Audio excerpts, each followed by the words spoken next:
Donc, après la tentative des réactionnaires, alors que se déroule sur la longue durée une transformation économique en profondeur avec la révolution industrielle, ben, on se rend compte qu'à la faveur des crises, à la faveur des tensions, ben, émergent de nouveaux mouvements. Ce nouveau mouvement, qui forme le troisième point, c'est celui des nationalités. Alors, on se rappelle que les nations, c'est un concept qui est très largement diffusé en Europe au moment des révolutions, et notamment de la Révolution française. C'est l'idée que le peuple plus les libertés définit une forme de communauté d'action qui doit avoir son autonomie de gouvernement. Et donc, quand a lieu la Révolution française de 1830, les 27, 28 et 29 juillet, qui s'est jouée sur une question de liberté, notamment de liberté d'expression, le roi avait pris des ordonnances qui limitaient, qui voulaient rétablir la censure, eh bien, quand a lieu cette révolution, elle va avoir une espèce d'onde de choc en Europe, et plusieurs pays vont à leur tour connaître des soulèvements, des entrées en guerre. C'est le cas notamment de la Belgique, qui, entre le 25 août et le 27 septembre, se soulève contre la Hollande, conduit une véritable guerre, et réussit à mettre en place un nouvel État qui se dote d'une constitution l'année suivante. Mais de la même manière, en Allemagne, la révolution de 1830 va avoir des échos, dans le Brunswick par exemple, en septembre. Et puis en Italie, ça va être des révolutions à Bologne, la mobilisation de comités à Parme, à Mantoue. Et en Pologne aussi, même, la révolution de 1830 agit. Si elle a cet effet-là, c'est qu'on constate notamment qu'elle met en mouvement des peuples qui cherchent à obtenir une forme d'unité, une forme d'autonomie, une forme d'indépendance.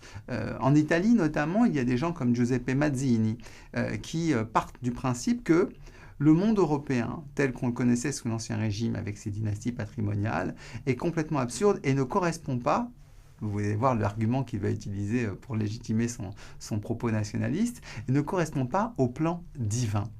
Mazzini dit qu'il existe un plan divin pour les nations, une fois qu'on aura réalisé la forme optimale des nations, eh bien, on vivra dans une harmonie absolue et parfaite, notamment en Europe. Donc, vous voyez que Mazzini essaye de lier une forme de vision presque religieuse à l'idée nationale.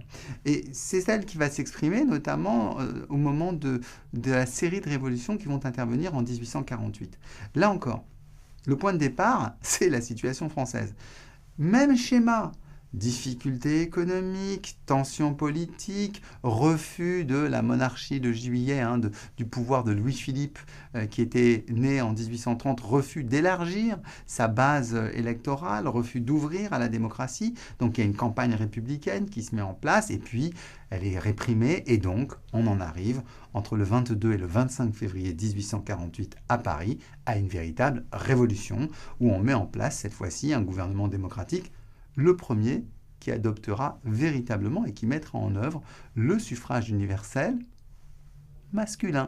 Masculin parce que les femmes qui ont demandé à être inscrites sur les listes électorales, pratiquement au mois de février 1848, elles demandent, eh bien on le leur refuse en disant c'est pas clair, est-ce qu'elles ont le droit de vote? Non. Et puis finalement les tribunaux administratifs rejettent les inscriptions et donc les femmes sont exclues du droit de vote. Mais vous voyez que ce n'était pas joué à l'avance, qu'il y avait quand même des gens pour le demander. Donc dans cette période 1848, on va avoir les mêmes espoirs qui vont naître dans les nations italiennes, polonaises, allemandes.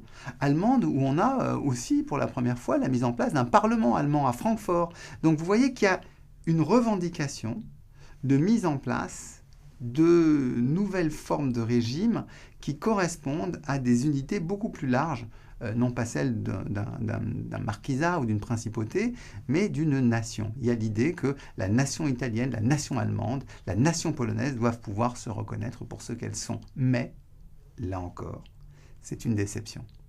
C'est une défaite. Les grandes familles vont reprendre le dessus sur ces tentatives de république et on va avoir une répression en Autriche, en Allemagne, en Italie et donc on a l'impression que rien ne va bouger. Pourtant, il faut bien le comprendre, ce mouvement qu'on a vu d'onde de choc à 2 reprises dans le monde européen modifie en profondeur la conception que les peuples peuvent avoir d'eux-mêmes. Je crois que le meilleur exemple qu'on puisse en avoir pour prendre vraiment conscience de cette mutation des peuples, c'est l'exemple de l'unité italienne.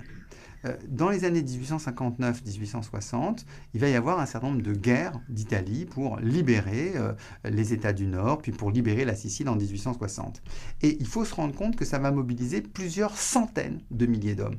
Plus de 400 000 combattants venus de toute l'Italie, en particulier notamment du royaume du Piémont, qui a une armée moderne, qui a été très mise en place avec tout un système de discipline dès le XVIIIe siècle. Mais on va avoir des volontaires qui vont venir de toute l'Italie, qui vont se déplacer pour pouvoir rejoindre cette armée et participer aux guerres de libération. Or, pour pouvoir circuler comme ça sur plusieurs milliers de kilomètres, eh bien, il fallait qu'il y ait des complicités. Il fallait qu'il y ait des étapes d'accueil.